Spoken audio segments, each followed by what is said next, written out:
അണ്ണാ വൈകിട്ടത്തേക്കുള്ള പൈസ കിട്ടായ? എവിടുന്നടാ? ഞാൻ തന്നെ ആരെങ്കിലും വരുത്തിച്ചുണ്ടാക്കാൻ വേണ്ടി കാത്തിരിക്കും. നീ എന്റെ അടുത്ത് വന്ന് പൈസ വെച്ചാൽ ഞാൻ എവിടെ നിന്നുണ്ടാക്കാം?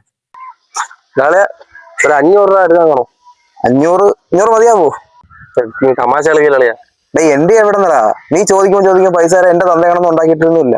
അണ്ണാ നിങ്ങൾ അങ്ങനെ പറയരുത്. ഒരു വലിയൊരു സാധനം നമുക്ക് വേണ്ടി നമ്മളെ സ്വന്തമാരെ ഉണ്ടാക്കി വെച്ചിട്ടുണ്ട്. അതെന്തോന്നടാ? തലക്ക് വിധ കടം വേറെ എന്തോന്ന്? എടാ ഞാൻ തമാശയല്ല പറഞ്ഞത്. നമ്മളെ അച്ഛന്മാരൊന്നും നമുക്ക് വേണ്ടി ഒന്നും ഉണ്ടാക്കിയിട്ടില്ല നീ ചോദിക്കുമ്പോ തരാനായിട്ട്. അത് നീ ഒരിക്കലും പറയലളിയാ. നിന്നെ ഈ 27 വയസ്സ് വരെ വളർത്തിന്റെ പാട് നിനക്ക് അറിഞ്ഞൂടല്ലേ? നമ്മളെല്ലാരും വളർത്തിയത് അതേപോലെ തന്നെ. അവര് കുറെ കഷ്ടപ്പെട്ട് വളർത്തി നീ ഇത്രയും പേരെ ആവുന്നവരെ അവര് വളർത്തി. അതുകൊണ്ടാണ് അവർക്കൊന്നും ഉണ്ടാക്കാൻ പറ്റായിരുന്നത്. അപ്പൊ നമ്മളെ തണ്ടമാരെയും തള്ളമാരെയും കുറ്റം പറഞ്ഞിട്ട് കാര്യമില്ല. അളിയാ നീ പറഞ്ഞേക്ക ശരിയല്ല, പക്ഷെ അവർക്ക് എന്തെങ്കിലുമൊക്കെ ഉണ്ടാക്കി വെക്കായിരുന്നു. ദാണ്ട ഏതാണ് വീണ്ടും മുരിങ്ങാൻ വരാൻ കയറുന്നു. ഞാൻ ഇത്ര നേരം പറഞ്ഞ നിങ്ങൾക്ക് മനസ്സിലായില്ലേ? അണ്ണാ നിങ്ങൾ വല്ല പോത്തിനടുത്ത് പോയി വേദവതിയാ പോരായിരുന്നാ ഇങ്ങനടുത്ത് പറയുന്ന നേരം കൊണ്ട്? ആരടുത്ത് പറയാൻ, ആര് കേക്കാൻ? കേട്ടോട്.